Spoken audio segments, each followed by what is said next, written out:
Acaba de perder el Chivas de Fernando Gago.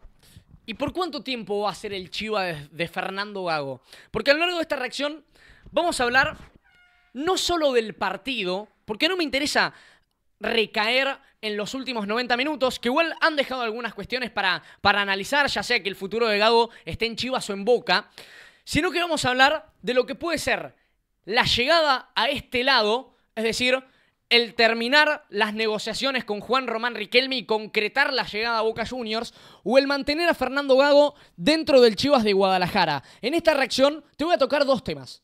La vamos a hacer cortita y al pie, bien sencillo para que vos, fanático, que estás esperando la resolución de la llegada de Fernando Gago a Boca, tengas bien sintético todo lo que te voy a contar. Primero vamos a hablar de la llegada, de qué pasó con las declaraciones en el inicio del clásico ante el Atlas y qué puede tener como consecuencia la derrota, que para mí es parte de la planificación estratégica de Gago en las palabras que utiliza en la previa. Y en segunda instancia vamos a hablar de lo que fue el ciclo en Chivas y lo que puede aportar en Boca, bien rapidito. Arrancamos primero con las declaraciones prepartido.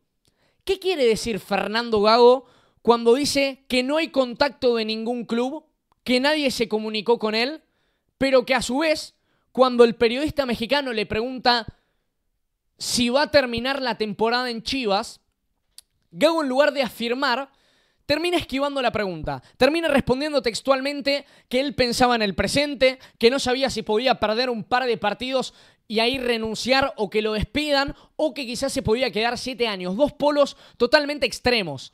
Y todos sabemos que cuando en una pregunta uno abre tanto el abanico de posibilidades, es porque uno ya tiene una decisión. Y porque claramente quiere mantenerlo en la intimidad. Hoy Fernando Gago, yo creo que sabe en su interior que su deseo es dirigir a Boca. Fernando Gago, en su deseo, sabe que quiere dirigir a Boca.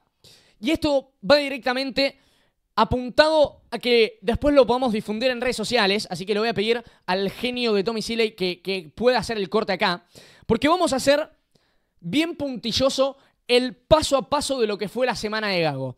Gago arranca la semana creyendo primero que tiene un clásico, pero la principal preocupación de Gago, y acá es donde quiero iniciar, la principal preocupación de Gago no era el partido del clásico con el Atlas, era el resolver su futuro, primero en el aspecto deportivo y en segunda instancia, ¿por qué no?, también en el económico. La cuestión es que en el medio lo atravesó la semana de un clásico.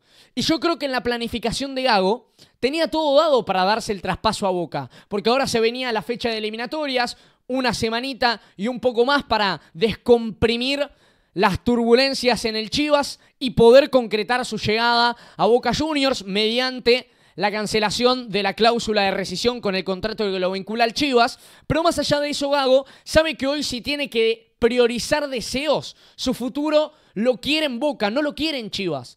Y hoy, el haber perdido con Atlas, no te digo que lo satisface a Gago, pero lo acerca un poco más a su deseo. Lo acerca un poco más al lugar en donde él quiere estar. Y te voy a desmenuzar esto. Cuando arranca el partido, ya a Gago se lo veía incómodo, con el abucheo anterior de los hinchas en la llegada, con un Fernando Gago que no sabía si estaba en un lugar ya por costumbre, porque tenía que cumplir un contrato, o si realmente estaba contando las horas y esperando a que termine el partido ante el Atlas para ahí sí dar el paso al fútbol argentino y volver al cual fue su gran amor durante toda su carrera deportiva. Y yo creo que si uno va a repasar al jugador Fernando Gago, hay muchas cosas que también marcan su actual época como entrenador. Porque una cosa es lo que Gago puede llegar a dar como técnico, insisto, creciendo en Aldo Civi, dando sus primeros pasos de una manera aceptable. Yo creo que incluso teniendo una buena campaña con Racing, peleando un campeonato hasta el final, ganándole 2 títulos a Boca Juniors en partido único. Y después el salto al Chivas. En un Chivas en donde, si uno va a hablar, de acá es donde va la segunda cuestión dirigida a Tommy Siley.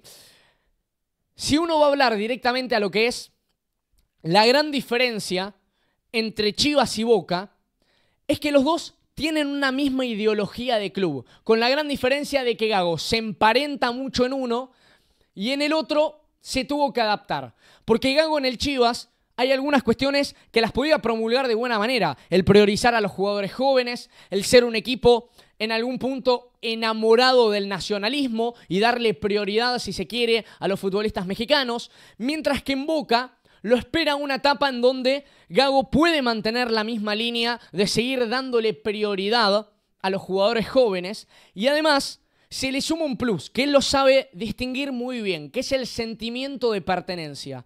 Gago es un entrenador que va a rendir y va a ganar títulos el día que se encuentre en un club que le genere sentido de pertenencia. Y el único en la faz de la tierra que le puede generar eso a nivel sentimental es Boca. Porque gracias a la enorme carrera que ha hecho Gago como jugador, y él muchas veces se ha definido un triunfador en la órbita del fracaso, Gago termina demostrando día a día las capacidades que tiene para dar el paso y ser el nuevo entrenador de Boca Juniors. Por eso Riquelme lo está esperando. Por eso, a pesar de que fue una semana sin muchas novedades, en Boca todavía no hay nada que termina alejando a Gago del destino Ceneice. Y hoy la derrota del Chivas contra el Atlas es un empujoncito más a que se termine concretando el traspaso. Hay que ver si en las próximas horas termina habiendo alguna novedad más. Esta reacción se está haciendo antes de la conferencia de prensa post partido, en la que seguramente Gago hablará. Veremos si decide cancelarlo o no. No es una costumbre en él tener que cancelar una conferencia de prensa, pero más allá de eso, veremos qué resabios, qué consecuencias terminan dejando la derrota en este clásico. En un clásico en el que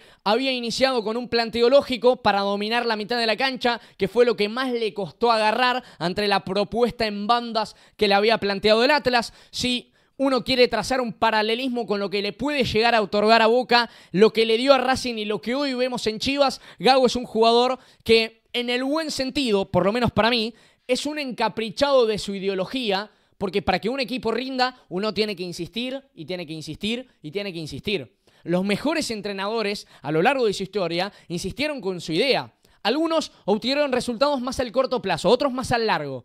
Pero el Manchester City de Guardiola, ¿cuánto tiempo tardó en ganar un título? Y si uno tiene que ir a repasar, y voy a mencionar al City de Guardiola por ser un equipo con poca construcción, que él mismo tuvo que empezar a moldear conforme a su idea. Y Gago es un técnico muy parecido en ese sentido. Gago es un entrenador que tiene una ideología difícil de practicar si él se tiene que adaptar a un plantel o a un contexto. Ahora, si le dan tiempo para trabajar, es el entrenador ideal. Y ahí es donde apunto a la dirigencia de Boca. Acá es donde también va directamente dirigido a que después lo podamos replicar en nuestras redes sociales de la secta deportiva, porque yo creo que si Riquelme quiere un técnico ganador, necesita a Fernando Gago. Pero así como necesita a Gago, necesita darle por lo menos 365 días para que Gago pueda plasmar su ideología en un club. Y me dirán, es muy difícil que en un club argentino le den un año de margen a un entrenador. Pero vamos al pasado. ¿Cuál fue el último entrenador que estuvo un año en Boca? ¿Guillermo Barros Queloto? Porque después, si tenemos que empezar a hablar de quién inició y quién terminó, cada año vamos a encontrar a Gustavo Alfaro, vamos a encontrar un año repartido con Russo y Bataglia, vamos a encontrar otro año repartido que inicia Bataglia y lo termina Ibarra, vamos a encontrar al año siguiente, 2023, que lo inicia Ibarra, lo conduce durante un breve interinato Ron y lo cierra Almirón. Y vamos a encontrar un 2024 que lo agarra Diego Martínez y que nuevamente va a haber un pequeño interinato de Mariano Ron y veremos si dura hasta fin de año o si Boca decide contratar a un entrenador. Pero básicamente, desde que, y acá me voy a la vereda de enfrente, desde que Gallardo es entrenador de River, pasaron 7 entrenadores por el banco de suplentes de Boca. 7 entrenadores fueron los que se enfrentaron a Gallardo, y si hablamos de Boca hay que hablar de River, y en algún punto eso marca también lo que le viene faltando a Boca: consistencia, contundencia, mantener una misma ideología y darle un sentido a lo que viene desarrollando. Por eso también creo que Gago es el entrenador ideal para Boca Juniors. Habrá que ver si termina tomando la decisión, por lo menos lo que deja las declaraciones de Gago antes del partido plantean un panorama y un escenario de duda, no de que pueda llegar, sino más bien del famoso qué falta para que se pueda concretar. Y eso es algo que se va a definir en las próximas horas. Eso es alguien que no tiene ningún periodista, que no tiene nadie de su entorno familiar ni cercano, que lo tiene él en su cabeza y que lo va a tener que definir en las próximas horas. Quédate atento, fanático, porque vamos a estar informando por más. Chau, felicidades.